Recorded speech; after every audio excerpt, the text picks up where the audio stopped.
We live in a world plagued by pornography, and people are looking for help.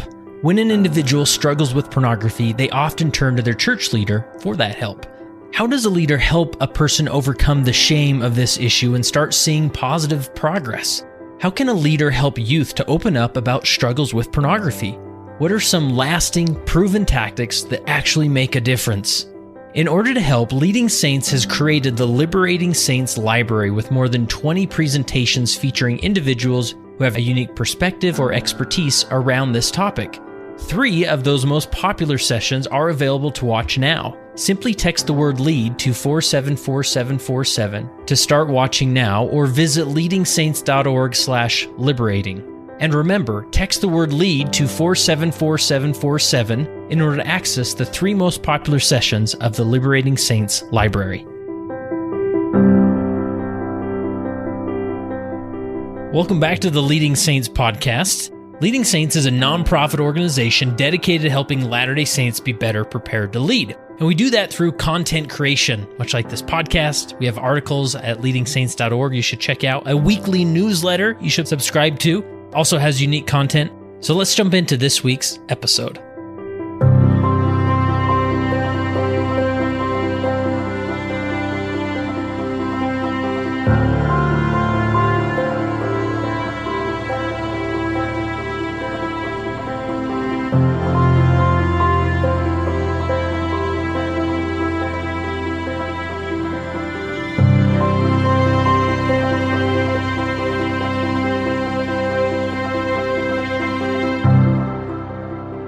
Today, I'm not flying solo today. I have Stephen Shields on as a co-host with me today. You're a former guest, Stephen, and well-known among the Leading Saints audience. How are you today? KF, as you are now going to be known by your Leading Saints audience. I'm always happy to be here and super excited to be here with our guest. Yeah, so Jay Stringer, the author of Unwanted, How Sexual Behavior Reveals Our Way to Healing. Jay, how are you? Kurt, Stephen, good to be with you. I don't know if you all know this. I broke both my elbows No way. About 2 weeks ago. So are y'all casted up or? No, I mean, part of the thing with an elbow injury is that you get slings on for about 2 days, and then they want you into physical therapy pretty quickly after that, just to make sure it doesn't get stiff. So it's been a circus. Was it the longboard, Jay? I mean, what did it? It was not the longboard. It was an electric scooter. Oh, really? Oof. And yeah, I mean, the paradox of my body has just been like, I ran a marathon, but that morning my wife had to get me dressed, like had to get my socks on, had to get a shirt on. Wow. Because I don't have full mobility, and I'm waking up pretty consistently through the night, just in pain, usually 3 or 4 a.m. So I've had better months than Oh my this, goodness. But, oh my goodness. I'm excited to be here and dive into our conversation. That's great. I'm glad we cleared that, because I was getting way ticked off that you didn't wave at us. I was like, what's this big problem? But now I'm just showing kind of compassion. I got more. It's like the John McCain arms, right? Like you can only go so high, right? So Yes. Yeah. Cool. I'm getting a little bit further each day. So awesome. Now, Jay, you are not a Latter-day Saint, but a Christian for sure. How do you describe your faith background?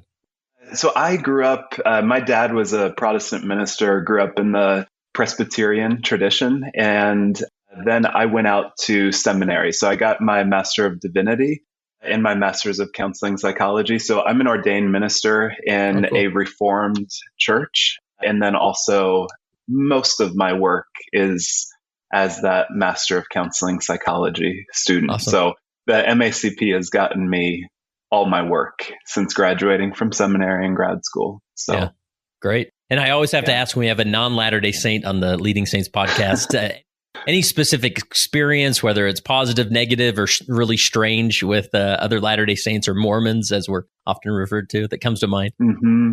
I mean, I think the first thing that always comes to mind is just in the word integrity. I mean, I think you all have been so hospitable to me. I mean, I think there's been so many organizations that I've partnered with. And so I think I've just always seen this kind of, especially among leaders, like this very firm conviction that something needs to be done about this issue, but also what are the resources? What's the kindness that we can begin to extend to this?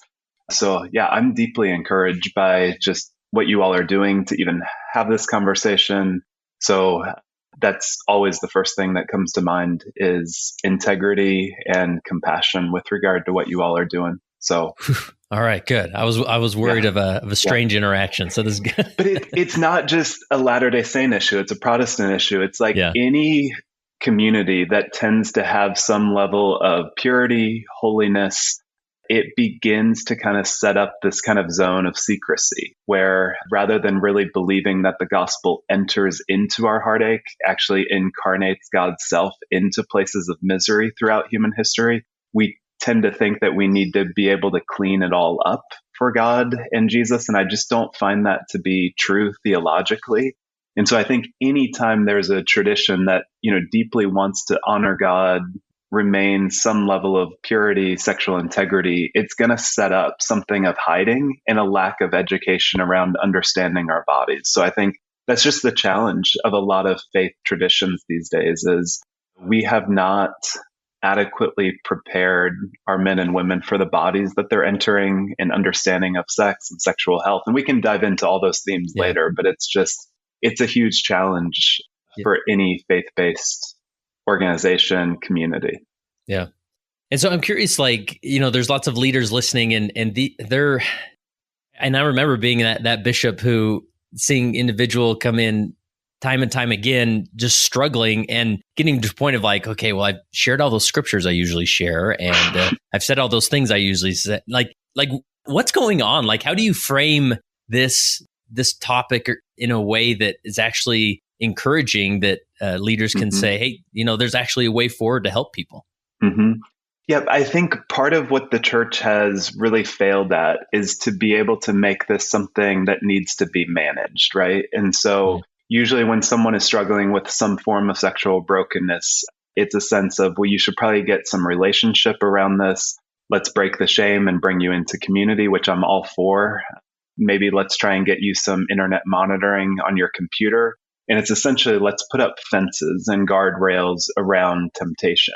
But it doesn't ever address something of the core issue. And so a lot of what I did with my book Unwanted was to research about 4,000 men and women to get a sense of what is actually driving this, because we know it's ubiquitous. We know that a third of all marriages will be impacted by infidelity. We know that about 57 to 64% of our faith leaders are struggling or have struggled with this. I'm sure it's much higher than that.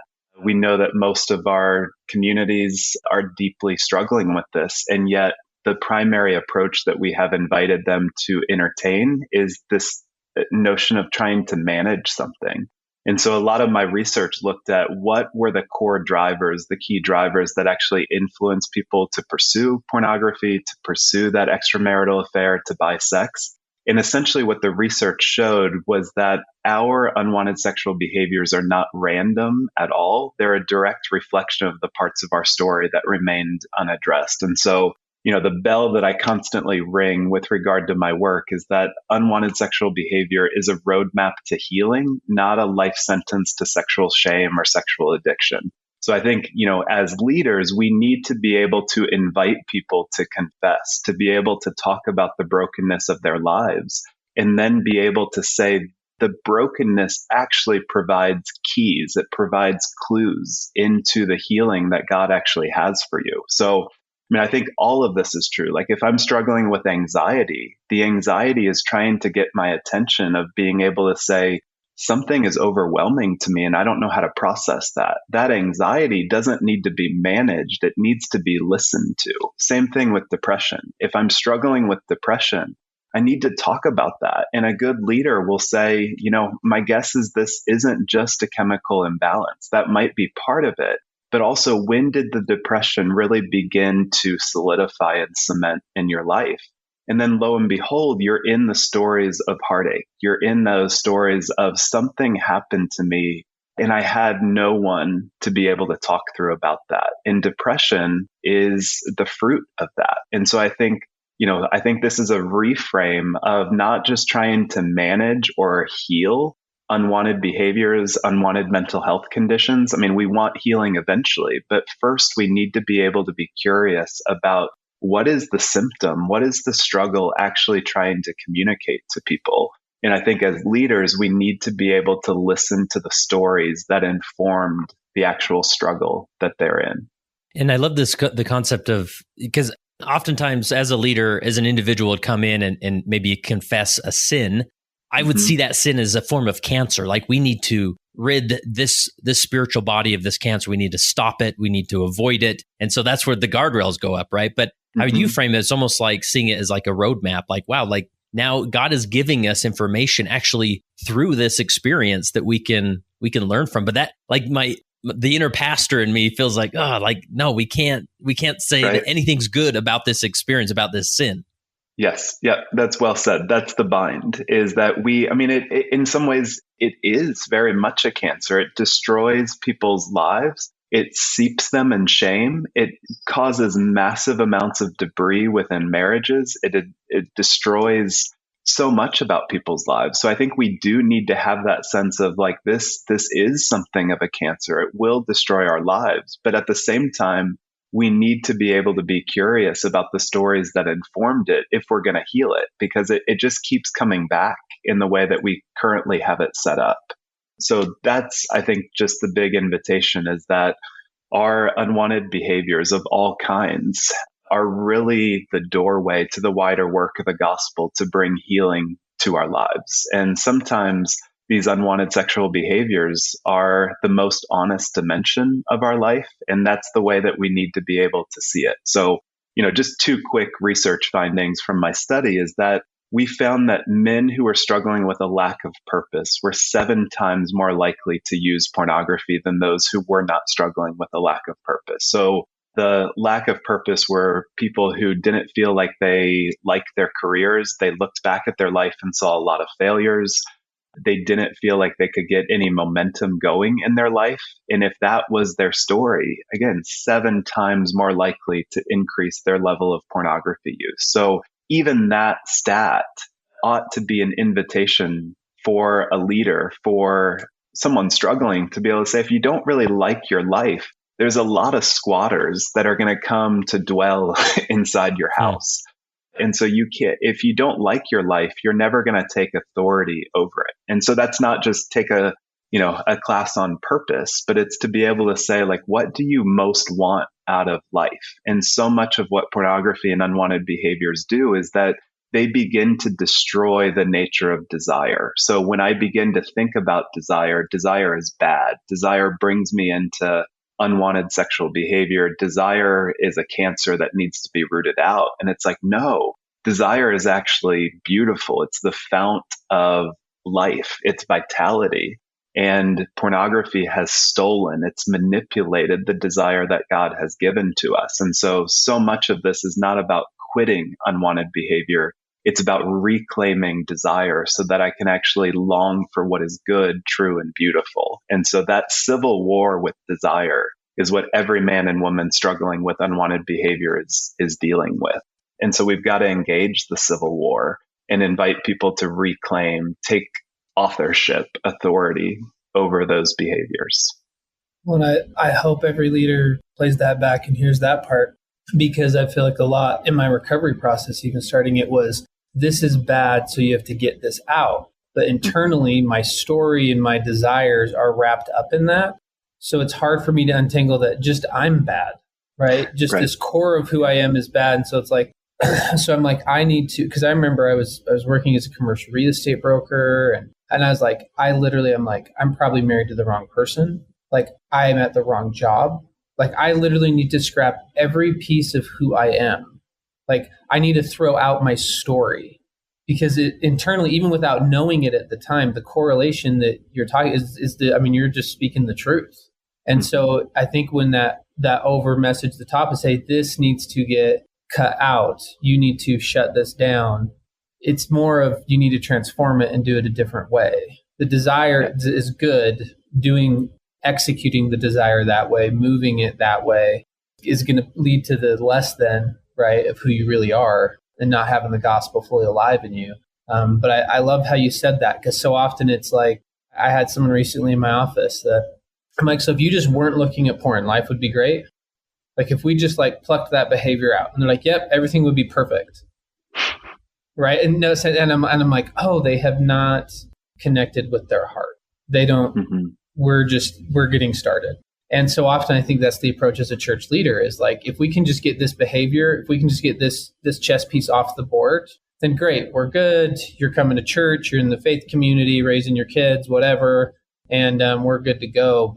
And then frustrated why that piece just can't get thrown off, and cake and eat it too. Precisely. Yeah. Just that sense that you described, Stephen, of like, that core belief that something about you is wrong. Something about you is flawed, broken. Like, I don't like this life. That's what we need to be able to hold in tension, is that all forms of kind of unwanted behavior provide us a relief from that, but they also provide us with a confirmation that that is true. And that's the razor's edge that you have to walk with people is, yes, unwanted sexual behavior can be a form of self-medicating. It does provide relief from those toxic messages. But if we're honest, each time we indulge in overeating, watching Netflix for 5 hours, watching porn, really doesn't matter what it is. It confirms the core belief that something about me is broken, something about me wastes time, something about me will never get this right. And so as faith leaders, that's what we want to be able to do. We want to be able to invite people to honor that, yes, your unwanted sexual behavior provides some form of relief from all this madness and shame that you're experiencing. And it actually intensifies all of that shame, all of that misery that you're feeling. And you quote Bruce Marshall in the introduction. He said, "The young man who rings the bell at the brothel is unconsciously looking for God." And I love this framing of reclaiming desire, because as a church leader, when that individual walks in my office to confess this, like, I really don't know what to do. So to get in the mind frame of, I'm here to figure out how to help this individual reclaim their desire and find purpose in a way, because they're not finding that purpose. So they're returning to the porn or the unhealthy sexual behavior to numb out or to find purpose there, which it'll never be there. Yeah, exactly. Anything else as far as like, you talk about this concept of listening and creating that space to listen. Any advice on how that's done, like for a church leader? Because it's easy, and I hear it all the time, and I did it. The person walks in and you default to behaviors like, okay, well, how's your internet filters? How's, are you accountable to your wife? Or on and on and on. Well, where do we start to begin to actually create space to listen? Any advice you give to a leader in that scenario? Yeah, you got to get to story. So much. I don't know what exact percentage of the Bible is story, but stories are what changes the human heart. And so if you are just giving practical suggestions, it will never work. That's not the way that God shows up in human history, is to give practical suggestions. And why the church has defaulted to practical fences and suggestions is, I was going to say beyond me, but I just want to bang my head against a wall and just be a wailing, like, what in the world are we doing? And so as I look at scripture, just look at a couple examples. Adam and Eve have eaten of the tree that they are commanded not to eat from. God doesn't show up to Adam and say, listen, buddy, you need to bounce your eyes from that next tempting piece of fruit. God shows up and says, where are you? To Hagar, who has an immense history of trauma that was actually inflicted on her by the first family of our faith. The angel of the Lord shows up to her in a place of trauma, in a place of wilderness, and says, like, where do you come from and where are you going? Jacob, same exact thing. Guy is just a rascal struggling his entire life with his identity. And God says, like, what is your name? And so, if we're paying attention to the angel of the Lord, the God of the universe, God shows up within difficult situations and asks questions like, where are you? What's going on? Where do you come from? Where are you going? So just those two questions that the angel of the Lord asks Hagar in Genesis 16, every faith leader needs to be asking those people, where do you come from? What is your history with this struggle? What is your history with this particular sexual fantasy? At what point did something of your sexual story lose innocence? At what point did you begin to feel something of evil begin to twist something of this goodness of sexuality that God has made? What was your family of origin like? What was your relationship like with your mother, your father? Where were you first exposed to porn? Who introduced you to it? What are the sexual fantasies that you actually seek out?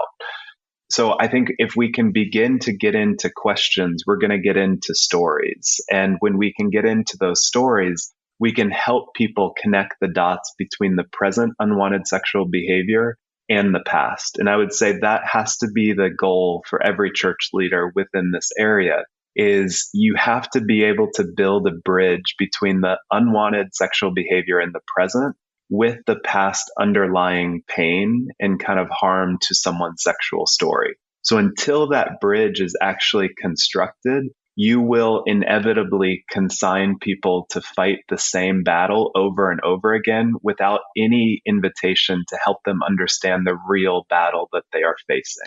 And so that's the work, is build the bridge between the unwanted behavior in the present to maybe marital dynamics, maybe unaddressed trauma, maybe heartache, maybe abandonment, family of origin issues. So all that sense of you got to help people connect the dots to be able to see what's happening in their story.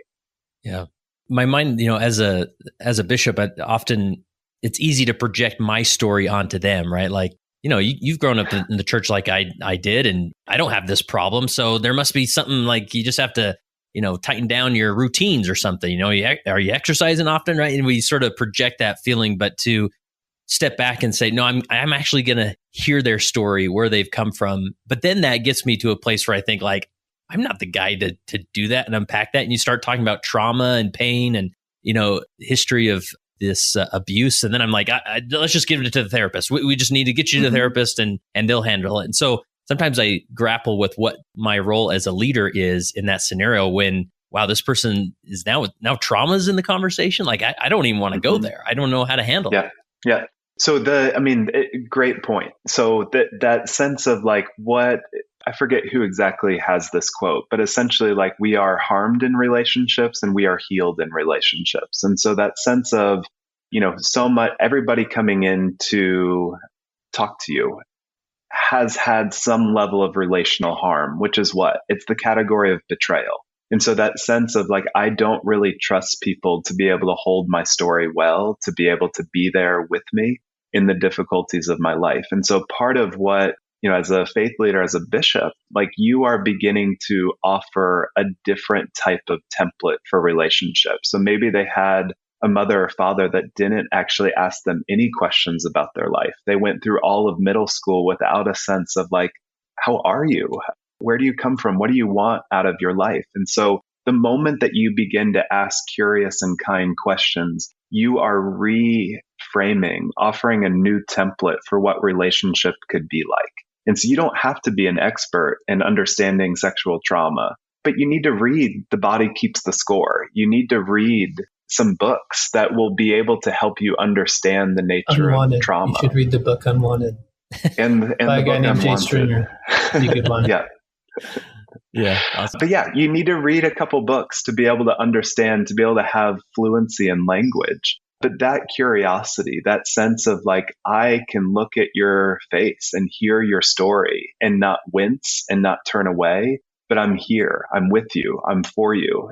And then, you address some stuff that's above my pay grade or kind of outside of my specialty. And there's a couple really good therapists that are out there that I do refer to. So I think that's the point, is you don't have to be an expert, but you do have to be able to see the holy privilege that you have of offering people a new template for what relationship and kindness could look like. Yeah. Well, as being someone sitting in that office and sharing, what people need more than anything, I think, is just hope poured into that story. And even just being able to sit with that story, literally just being able to sit with that person as they share their story. I've even seen that in a therapeutic setting as being extremely powerful. For someone to literally just speak their story is so huge. And oftentimes people don't actually need advice. And as we know in our faith, right, like, Christ is the one who's going to restore them. And so they actually probably don't need an answer from you. They just need the safe place to talk about it, to discover or rediscover, right, the truth of their desire and their story, as you said so well. And because God's going to give it to them. Like, God's got the answer. He's willing to talk to him direct. He's willing to drop him the dial. Like, he doesn't, it's like it's happened. It's going to come. And I just think of the best interactions I've had with church leaders and supportive people have been when I'm just able to talk and they're in a hopeful place, they're in a kind place, in a compassionate place. And I'm able to walk up and be like, oh, wait, those dots totally connect for me. And then have God come into that moment and be like, yes, my son, yes. And it's like, oh, that's there. I mean, I remember one leader, he's like, do you really think like he's mad at you or forgiven you? And I'm like, I think so. He's like, why don't we just ask him right now? Knelt in prayer right there. So powerful. He's not a therapist. He doesn't even know anything about all this, right? Mm-hmm. So I just think connecting what you said earlier about story and just being willing to hold that place, so much of the process, quotation mark, that's going to happen is going to happen internally with them anyways. And that's true even when they do therapy. You don't go to therapy to get advice. That's a therapist isn't just there to give you a bunch of advice. They're there to get you in your story and guide you and allow you to do that self-discovery and processing. So, yeah, I mean, when you put those two together, you don't have to have the two PhDs or to hold some space and have a big impact. At least in what I have experienced, people have. Beautiful. Yep. Yeah. And I love the framing that you offer here, Jay, as far as like, as that person walks in, your role as a bishop or as a leader is to offer them relationship, right? That you're not there to, I've got the 5-step plan that's going to solve this issue, right? But it's more of like, I just want to sit with you in this. Like, I want to understand as much as I possibly can the pain that you're experiencing right now and the frustration of it all, and to know that at least I'm at church and you have a place with next to me in the pew, and I want to be there for you, and communicating that so well that it could be several, interactions before you even get to the details of the sin, right? But offering them relationship can go so far in this process. And that's, exactly what you two are sharing. Like, I think we really need to take seriously that we are image bearers of God, right? And so in the image of God, he created them male and female. So when we actually listen, when we ask questions, when we extend kindness, compassion, understanding, slow to anger, eager to offer mercy, we are imaging the God that we serve. And so that sense of like we become a new template for understanding who God might be like if we were to meet God. And so that sense of, most of us transfer on, some image of an authority figure, an angry father, onto the image of God. So William Paul Young once said, like, it took me all of 50 years to wipe the face of my father off of the face of God. And that's a lot of times what happens is that we begin to project an image of like this very stern father who's just kind of, or just like a stern coach on the sidelines, just kind of like kicking up the dirt, so angry with us that we're not able to get our act together. But part of, again, the holiness of just being able to be in leadership is to begin to image bear a new understanding of what God might be like, what authority might be like. And that's what we need more symbols. We need more people to be able to give us a sense of this is what kindness, this is what goodness, this is what curiosity looks like within relationship. Yeah. So Jay, I was talking to a bishop just a few weeks ago, and he was talking, we were talking about just this issue of unhealthy sexual behavior, of porn. And we were talking in the context of, the men's group in our church. And I was saying that, it's probably, I'd guess, anywhere to 50 to 75% of these men are engaging in porn to some level, or unhealthy sexual behavior to some level. And he was sort of frustrated. He thought, you're probably right, but they're not coming to me, and he sort of had this feeling of like, I want to be the leader where these individuals come to me and they feel safe and do all these things. But I've observed his leadership. It's not like he's doing anything wrong, or he's not shaming, or he's not just doing the porn lesson again and again and again. Like, he seems like a guy that people should feel safe with. And so what are your thoughts on maybe leaders who know the problem is there at a greater extent, but they're having a hard time sort of teasing it out of them to come and talk with them and find deeper healing in their journey. Mm-hmm. Yes, it needs to be talked about. I mean, I think part of every faith leader's kind of understanding is that you offer something of a normative role within your community. And normative just being like, if you're going to teach on Matthew 5, right, it's the issue of lust and anger, right? Mm-hmm. And so if you're not intersecting those two themes within a particular teaching to begin to talk about unwanted sexual behavior of we all have lust, but we all have anger. So, the nature of James 4 says, what causes fights and quarrels among you? Well, you want something and you don't get it, so you end up killing. Well, how many people within marriages want more sex, more intimacy, more connection, and then they don't get it and they become angry. And then what happens within their anger is that's the context of them going to porn. And so I think as a leader, you want to begin to share more stories kind of coming out of people's lives. So same thing with, 2 Samuel 13, the rape of Tamar, and a lot of sexual abuse that exists within that family in the cover-up that happens. Well, if you're not going to talk about 2 Samuel 13 through the lens of sexual abuse and how common it is, then people are not going to just kind of volunteer, well, here's what I'm struggling with. So I think as a leader, you want to be able to talk about these things and not just kind of consign these issues to church basements of like, these are something that's just men are struggling with. We need to be able to see sex as an area of discipleship. And right now we just see it as something that like, if you're struggling, if you're perverse, if you're struggling, get into a 12-step, go to the basement, there's something wrong with you, rather than saying like, no, we as the church need to talk extensively about sex and understanding God's design for sex and how evil can twist it and what ends up happening within our lives. So I think there's so many opportunities to begin to kind of, use language, speak honestly about sex, about sexual brokenness, and then offer small groups of being able to say, we're going to read Julie Slattery's book, Rethinking Sexuality, and Jay Stringer's book, Unwanted, and kind of look at God's design for sex, but then also look at where sex gets messed with. Mm. And this isn't just an issue for men struggling with porn, even though there's a lot of you out there.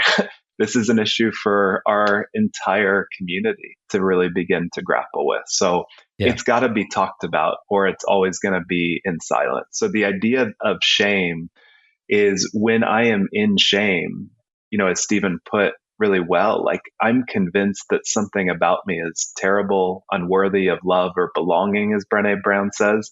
And so the notion that like I'm going to feel terrible about myself and then tell people more about that, like, no, like that's a petri dish of shame if I have to talk more about it. So I think we need to understand that shame convinces us to remain silent, that every word we can and will every word that we say can and will be used against us. And so as a leader, you want to invite people to talk honestly about it, but then extend the conversation outside of just sexual brokenness to sexual health and the design of sex. And I think as a leader, just assume that they've had poor experiences with their story. And that may be poor experiences that might be church hurt, right? That might be poor experience with previous church leaders, but it might just be poor experience within their family, within just other adult figures in their youth, with, right, whatever it is. But like, just assume, right? Because shame is transferred person to person. If I was on an island by myself, I wouldn't have any shame.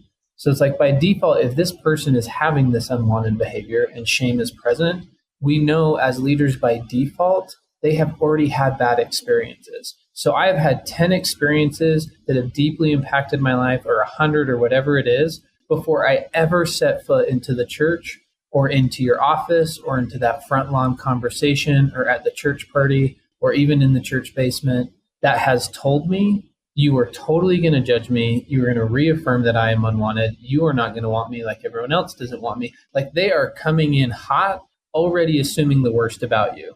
And that's not a take it personal. That has been their experience, or that shame wouldn't be there. And I think too often leaders look at what you're saying, they're like, oh, well, I'll just assume that they know because I'm here and I'm in a church capacity that I have love. And I'm like, my suggestion would be assume the opposite, because that probably has been their experience, or those are the experiences that have kept them from doing this thing and being open about the story. Yeah. I'm curious, this concept of vulnerability, and I love this, how to start talking about it and it's definitely the model that God's given us, right? Like he wanted to teach us things. So he gave us a book full of stories, right? That we can go to hear other stories and then reflect them on our own story.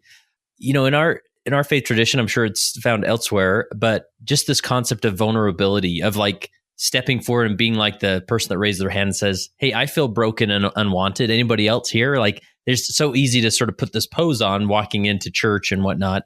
And even this past Sunday, somebody in our men's group said, he started a comment out with, I remember a time when I was going through the 12-step program, and I literally said, amen, hallelujah. Like, I was just so glad that he was willing to step forward and say, I've struggled with stuff, So as far as this concept of vulnerability and the power of it, or what do we need to understand about vulnerability in the context of our church walls? So many things come to mind. I think of one of my mentors, when I was in seminary, just always went back to Matthew 5.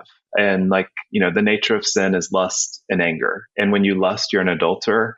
And when you are, angry, there's murder. And so, he kind of would always kind of make the joke, but also the confession of, hi, I'm Dan, I'm an adulterer and a murderer. And that was like one of the first experiences of like, oh, it's just, yeah, that's true of every human heart. And so then to have him speak honestly about the nature of anger in his own life, that was just like, wow, I don't think I've ever heard a faith leader begin to talk openly about some of the struggles and the wars within his own heart. And I would say just a lot of the leaders that I respect so much, it is that experience of like, they're not condemned by their stories, but as they begin to interact with their stories, they deeply believe that the Spirit of God is going to be at work within them.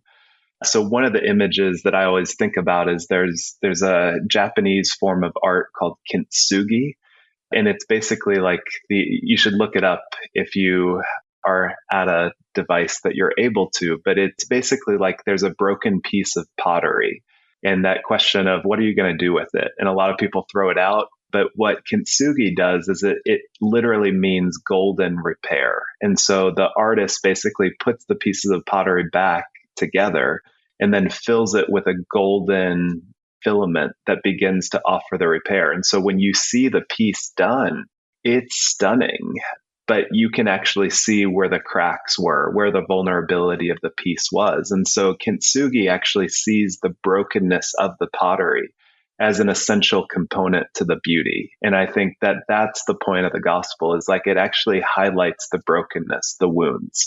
So, Jesus could have very easily gotten rid of his scars and healed them, but he allows his scars to remain. Why? Because they tell a story of love. They tell a story of sacrifice. They tell a story of Jesus Christ's commitment to us. And that's what we don't want to hide the scars. We want to give context for those scars to be told, because we're not the hero of the story. Jesus is. And so that sense of when I am vulnerable, it's not just vulnerable for the sake of my own mental health. I'm actually serving something of the crucifixion, something of the resurrection in my honesty with regard to vulnerability. So it's good for our mental health, but it also makes known something of the vulnerability of God on our behalf. Yeah, I love that. Powerful. Steve, any thoughts, questions coming to mind? Well, the saying that I got from my friend Mark Pimsler is, he says, share your scars, not your wounds, when you're in a leadership role. And so, it's not the time when someone comes in confessing about their marriage to be like, I'm actually thinking about getting divorced too. And that's what we call countertransference. That's where now you are holding space for me, not the other way around. But I think, my favorite word in the world is unashamed.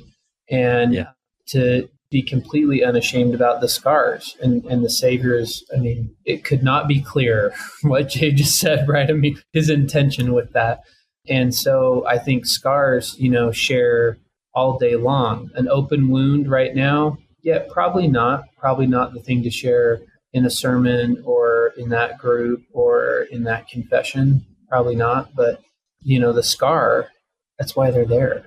That's why, God says, hey, I'm not going to remember your sin anymore. But why do we? Because we need to tell that story. God's not going to hold our story against us or our sin against us.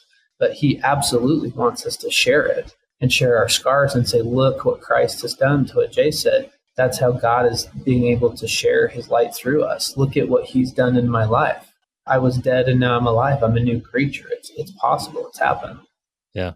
And Jay, I'm curious, like obviously with this topic, it's easy to default to the male gender and the problems there and whatnot. But what do we need to understand, and what have you seen in your research as far as men and women in this context? What do we need to know about women and unhealthy sexual behavior? Yeah, a third of all marriages will be impacted by infidelity. I think the percentages of who the cheating spouse is slightly higher for the men, but there's a lot of women that have affairs. About a third of all pornography users are now women as well. And so, just Kurt, such a great question to even raise that of, again, we can't just make this a men's basement issue. This is like a rite of passage for so many people. The average age of exposure to porn for boys is usually 7 to 8. And then for girls, it's like 8 to 10, depending on the research study that you're looking at. So again, this is just an issue that's not a male issue. It's not a female issue. This is a human issue. And so, some of what we found in the research was that, men and women who had past histories of sexual abuse were like 24% more likely to become more significantly involved in pornography than those who did not have past histories of abuse.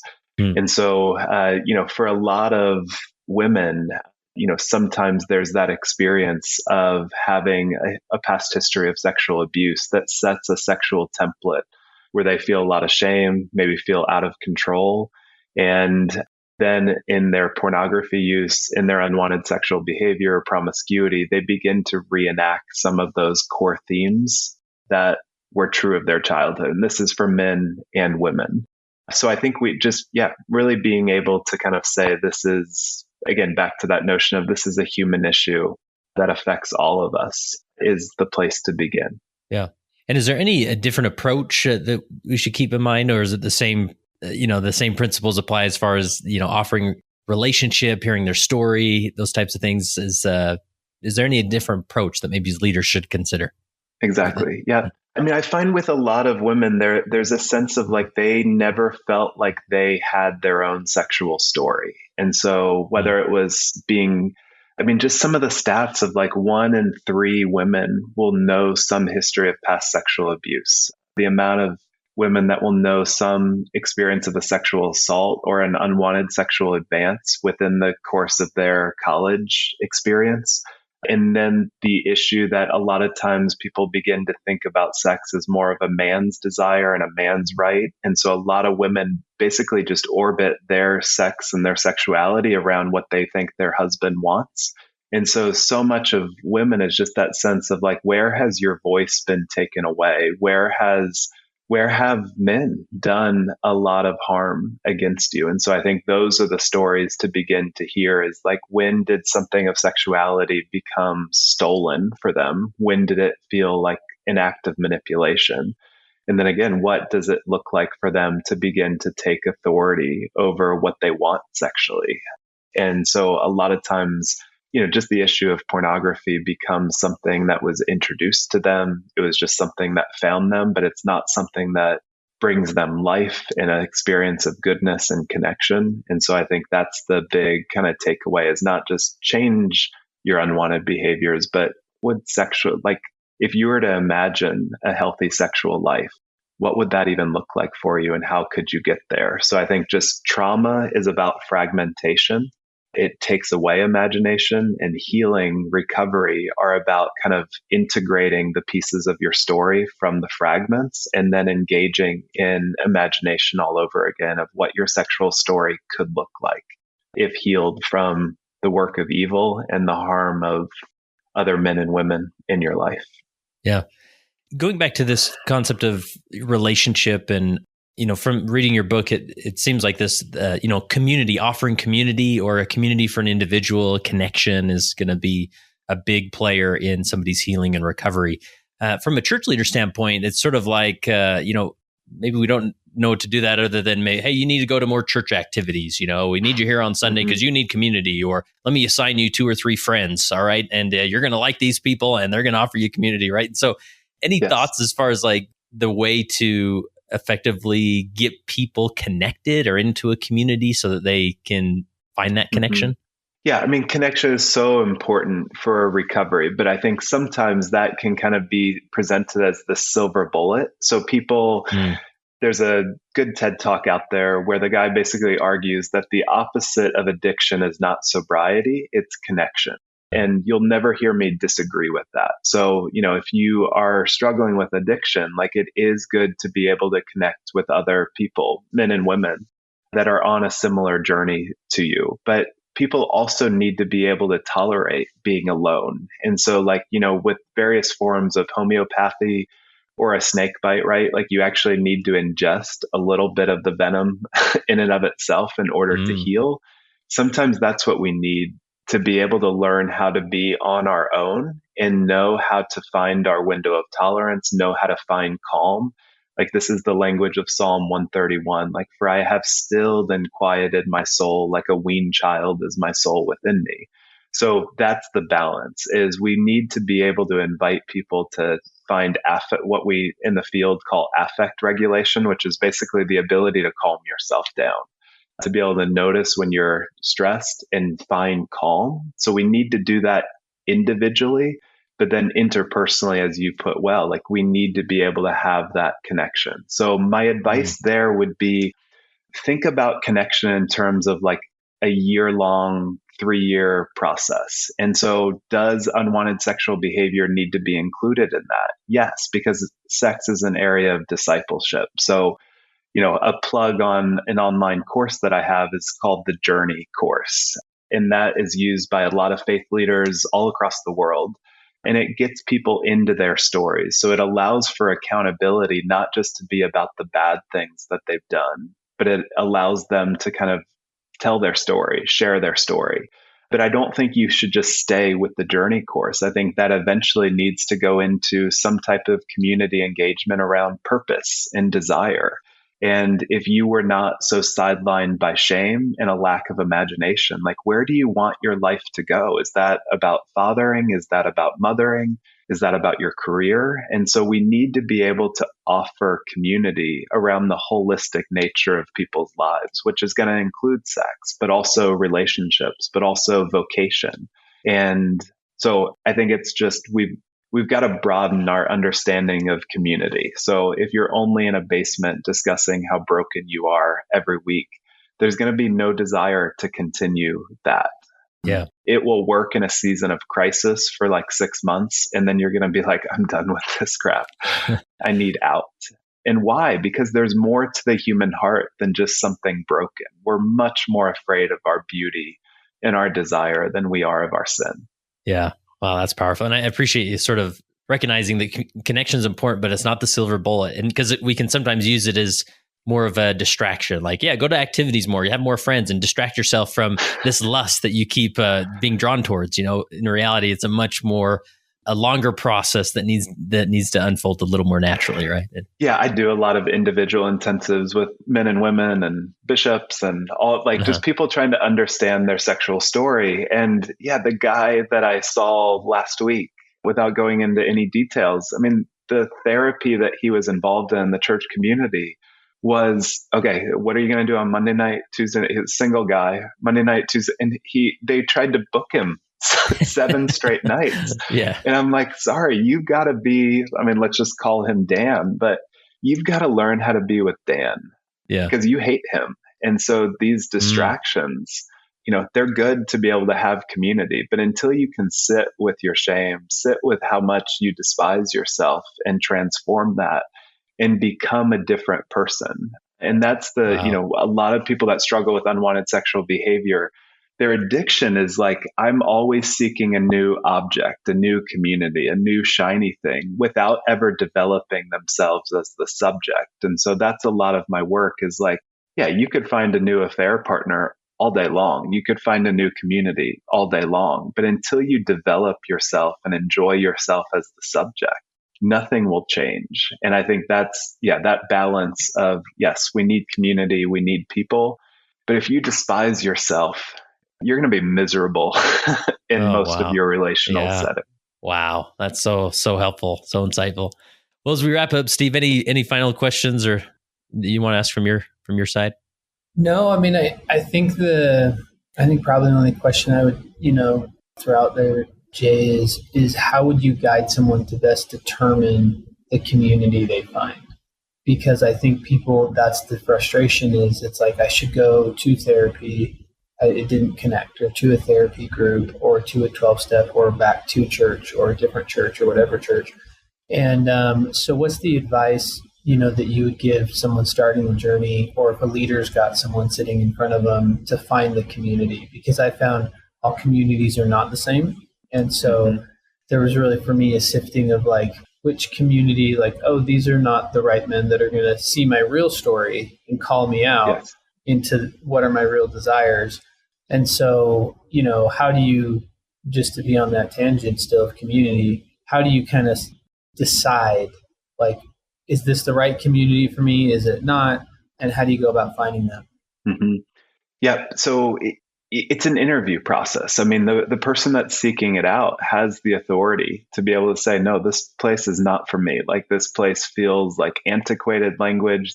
All they're trying to get me to do is just to like kill lust and destroy the desires of the flesh and get into accountability. That's likely not going to be very interested in your story or transformation. So, I mean, trust your gut on some of this. Like, if you go in 2 or 3 times and there's just a sense of like, this is all about management and nobody's alive here, there's a deadness here, that's a really good sign that something beautiful, life-giving. Because what's the gospel? It's my yoke is easy, my burden is light. This is a life of reclaiming desire. So you'll sense that in different communities. So you've got to try, what does it feel like? But the only kind of downside to the feelings is that, part of what we have to always equip people for is the shame of unwanted sexual behavior is very painful. But once you begin to get into healing work, that healing is also painful.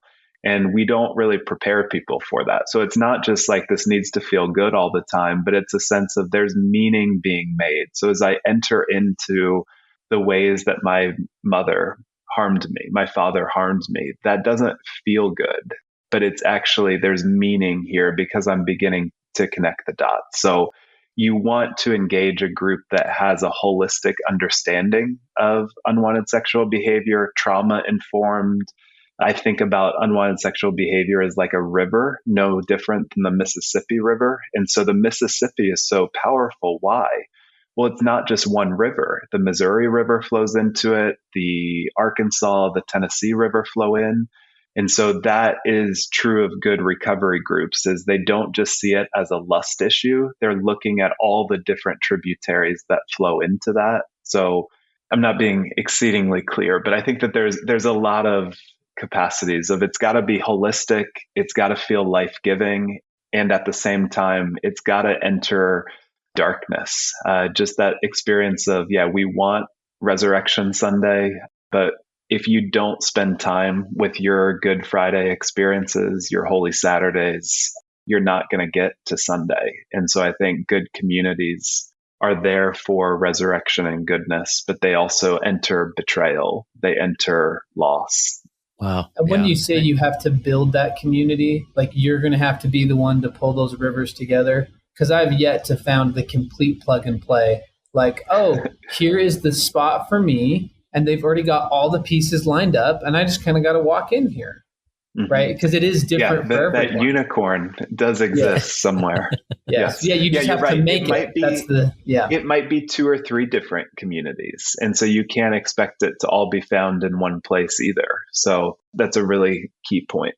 Yeah. And a lot of times we can say like, well, this is God's church, so I'm sure this is where that ideal community is. But sometimes that church community can only give you a portion of that community that your heart really needs, right? And so, yeah. So like one of my clients, when he was healing, found a 12-step community, like really glad that he had community there, but he also was developing himself as a songwriter. And so he found a community of poets and songwriters. And that was a huge portion of his recovery was, again, engaging in creativity again. Addiction steals creative energy. And so for a lot of people, they begin to see themselves like not they're going to be full-time artists getting paid for their work, but they start to play the guitar more. They begin to write poetry. They begin to sing. They begin to engage in creative acts. And so you can't find that community everywhere. So it's not just one community, it's multiple communities. Well, and to use your words, they found the community of desire. Yeah, that's really helpful. Well, Jay, I've got one more question for you, but I want to make sure if people are interested in your work, obviously they should check out your book. Capacity. It's available on all major bookstores and whatnot. But if people do want to connect with you, or where should they seek you out and find your community? Yeah, so my website is jay-stringer.com. Or if you just Google Jay Stringer Unwanted, you'll find it. And that's the hub of, I have a lot of resources for church communities, assessments, things that if you want to kind of go deeper into the journey, you can keep going deeper. So also on Instagram, don't really spend much time on Facebook, but Instagram occasionally. So cool. Awesome. Well, the last question I have for you is I always like to end on a Jesus question here. And I'm just curious with this issue, obviously therapy is really important. You've talked about resources, communities and whatnot, but obviously the real healer is Jesus Christ. And so from your perspective, from your experience, like how do you articulate what the healing of Jesus Christ looks like in relation to this topic? Mm-hmm. Yeah. Beautiful question. So I think porn and Jesus both deeply appeal to the human heart. And why is that? Well, what does the gospel say? Like, come unto me, all you who are weary and heavy laden, and I will give you rest. What does porn offer? Come unto me, all you who are weary and heavy laden, and I'll give you rest. But then that other dimension of, the work of the cross kind of takes all of my anger. It takes all of the rage within me, all of the trauma within me. And so when I become a Christian, I bring my story, my trauma, my anger, my rage, and I bring it to Jesus. And I trust that Jesus will be able to take the curse upon himself and atone for all that is not right in my life and in the world. Well, what does porn also offer to a lot of us? It gives us a place to be able to seek out revenge and anger in our lives of, I might be misused, abused, mistreated by a spouse or by a father or by a mother. And in the world of pornography, I can become something of a god and reduce someone else to serve me, right? And so I think part of what Jesus offers is I know that you need rest. And at the same time, I also know that there's a place that you need to bring all of the trauma, all of the anger in your life. And so I think just, in the words of Bob Dylan, you got to serve somebody. And are you going to serve yourself, the world of porn, or Jesus? And I think that's what I feel cornered with more and more is, blessed are those who mourn, for they will be comforted by Jesus. I need comfort, but I also need a place to be able to take the curse, the shame that I feel like I'm under, and that the ways that other people have harmed me, and I need a place to put that. And I know of no other place in the entire universe other than the power of Jesus to be able to bring my heartache and my anger. And that's where I'm healed, is through bringing my shame, my curse, my sorrow to someone who's able to hold it all. And I think that's the power of Jesus. That concludes this episode of the Leading Saints podcast. We'd love to hear from you about your questions or thoughts or comments. You can either leave a comment on the post related to this episode at leadingsaints.org or go to leadingsaints.org/contact and send us your perspective or questions. If there's other episodes or topics you'd like to hear on the Leading Saints podcast, go to leadingsaints.org/contact and share with us the information there. And we would love for you to share this with any individual you think this would apply to, especially maybe individuals in your ward council or other leaders that you may know who would really appreciate the perspectives that we discussed.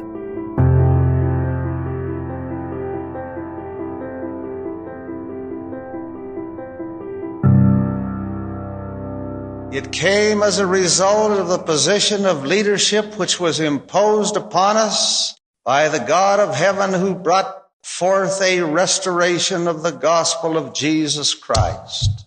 And when the declaration was made concerning the only true and living church upon the face of the earth, we were immediately put in a position of loneliness, the loneliness of leadership, from which we cannot shrink nor run away, and to which we must face up with boldness and courage and ability.